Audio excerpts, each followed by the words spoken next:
Okay, so to convert an ordinary number into standard form, what you're going to do first of all is just write out the number.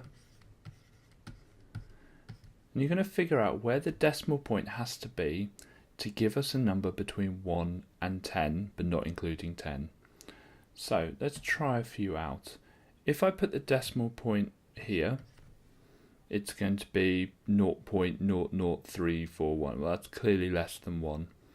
If I put it here, then that's going to give us 34.1. So we're a little closer, but we're not quite there. So let's remove those two because they didn't quite work out. The actual point is going to be here to make 3.41. Now that is a number between 1 and 10, so that's a big tick for us. Excellent. Okay, so we've got to find out how many times we jump between where the decimal point is now to where we want it. So 1, 2, 3, 4. So we jump 4 times. Now, to construct standard form, you put the number between 1 and 10 first.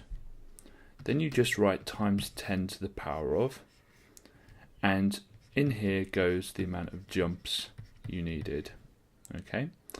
So to write our answer, we know that the number between 1 and 10 is 3.41. And it's always times 10. It's never divided, it's always times 10.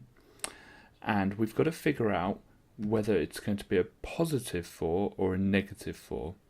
Now there's a couple of ways of doing this. If you had to move the decimal point to the right, it's going to be a negative, and to the left it's a positive. Or an easier way of remembering it is if you've got a really small number, like a decimal, 0.0 something, then it's always going to be negative. So the answer here is going to be negative 4.